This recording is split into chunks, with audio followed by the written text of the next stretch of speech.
Hello, welcome to House Hunter PDX market update for May 2023. All right, we're always going to talk about what's going on the street level because I think that's where you're going to get your most accurate information for buying and selling, what's going on immediately from day to day in the streets. I'm giving you it directly as I see it and as I deal with my clients out there. So as always, if you have questions about what's going on in the market, or maybe more specifically your neighborhood, like Terra Linda or wherever you are, if you have some specific questions, go ahead and get in touch.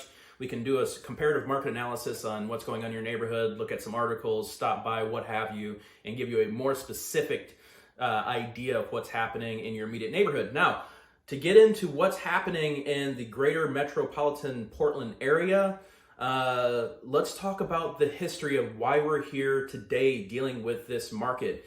Let's go back to March 2020. You guys remember that point in time where our lives changed? I thought that I was out of work, okay?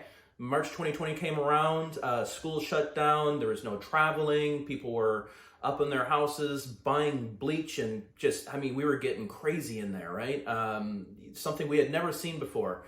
And I definitely thought we were at the beginning of what was going to be a housing crash because nobody was moving. Well, with stimulus money and having more mobility through remote work and things of that nature, it actually went the other direction. The inventory at that time shrunk considerably, and then people decided that they're going to take these opportunities and they're going to get out of their current living situation, be it an apartment, dense areas, or what have you, or just closer to family, and they want to make a move. And so, instead of hanging back with the family and thinking that I was going to be just kind of an at-home dad for a little while, I hit the streets and we started selling a lot of houses, a lot of competition, low inventory. The prices of houses went up like crazy, and they haven't really come back down. And so, I would say by July, August, September, we were really looking at a super hot housing market in 2020. And at that point in time, it would have been ideal to go ahead, especially since we're at the back end of probably a 10 or 11 year strong run on housing appreciation at that time. It's been a great time to just start instituting some higher interest rates, nothing crazy, just a little bit something that, buyers are just like, whoa, okay, well, I do have some more mobility. I'm getting a lot more money in my account through stimulus and whatnot, but maybe I don't need to buy the house right now, or maybe I don't need to go far over list as I initially would have. And that would have cooled things properly, I believe, at that point in time. But hindsight's 2020. Things are different now. We have to cool things down because, in my opinion, housing is just not affordable for the majority of people. When you're going into a single-family home that's barely got 2 bedrooms, no basement, no attic space, small yard, not in a great neighborhood, and you're talking about buying a house for over $500,000, I don't think that's actually in line with what people can afford. So I do believe there should be a correction. I just don't think it's going to happen in the form that we see it right now. So let me go ahead and get into that because that's kind of where we are right now. May 2023, we have a lot less buyers out there that have been affected by not being able to purchase homes because of the higher interest rates. But on the other side of that, we just don't have a lot of inventory out there. So it's kind of matched. Lower inventory, lower number of buyers. But when you have one property and you have 5 people going after it, which is a lower number right now, having 5 offers come in a house, I know it's crazy, then you're not going to see that price downturn. You still have competition. You still have 5 folks going after one property, and that's exactly what we're dealing with now. Last week, we wrote an offer for some clients buying in Concordia, and they had 15 offers on that property. There were other properties around in that neighborhood, looked good, ready to go. Still, this one in particular just went buck wild, and that is something that you can, and I will confidently say this, you can expect that right now. What's going on out there? You can expect to get multiple offers if your house is dialed, ready to go. You're looking better than your neighbors, and you have it priced accordingly, appropriately, pardon.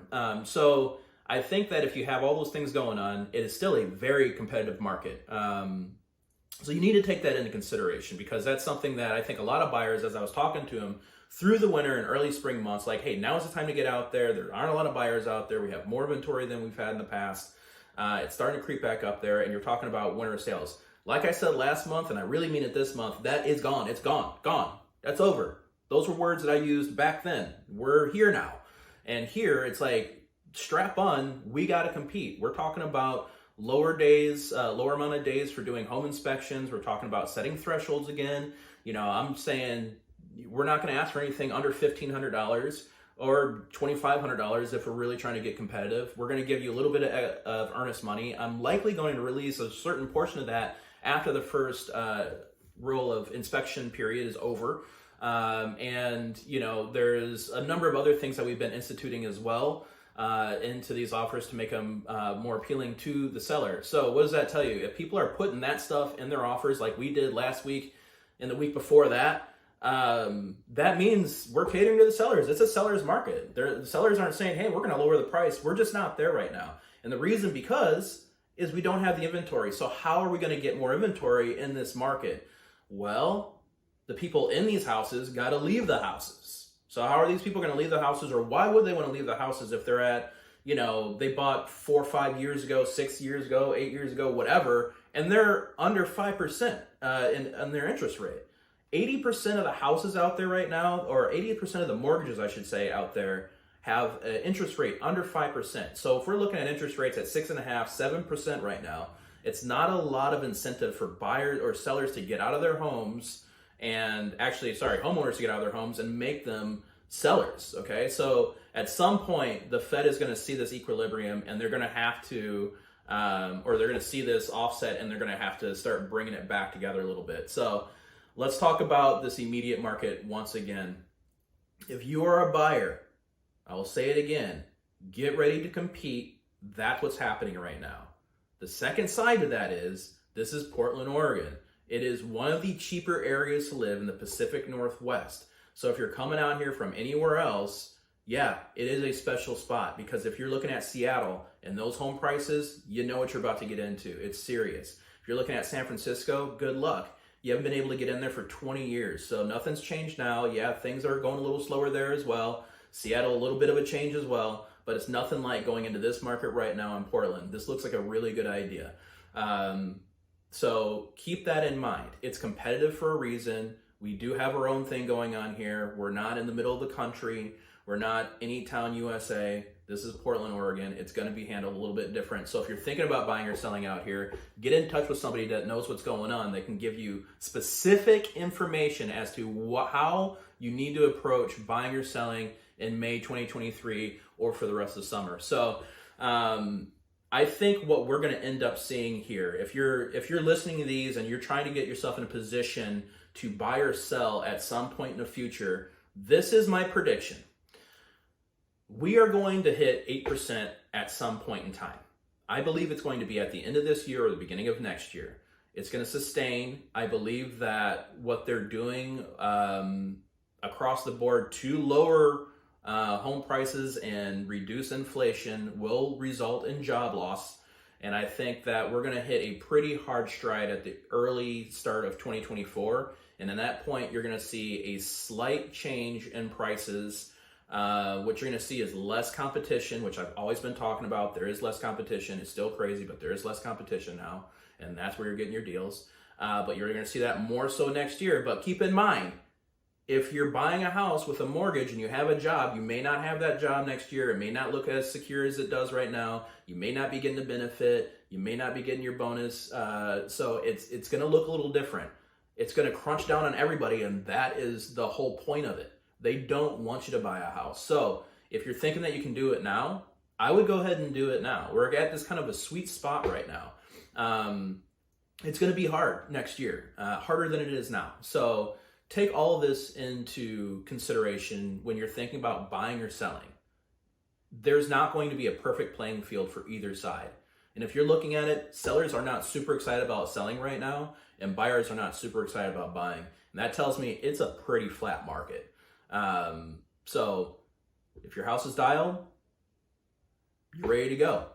As far as a seller, if your house is not dialed, let's take the next month and a half. Give me a buzz. I'll tell you all about my contractors that I use that come in with good prices, do good work, and get your house ready to go. in the next month and a half, we'll get you there so we can get multiple offers and you can feel like this is 2021 again. If you don't do that, then I have a feeling you're going to be on the market for a little bit longer, because a lot of these folks that are coming in here with high interest rates do not want to spend a whole bunch of extra money painting your house, getting the landscaping done, or taking care of those 8 to 10 little minor projects that actually adds up to a few $1,000s. So got to get right. You got to look pretty, you got to feel good about it, and you got to get out there to get the attention you want. So take this all into consideration. There's a lot going on. You need to know exactly what's happening from week to week in your specific neighborhood. I love to do this every day. I'm over here in front of my computer, researching, listening to what other people are talking about in other markets, seeing how that affects us. I look at the job market out here.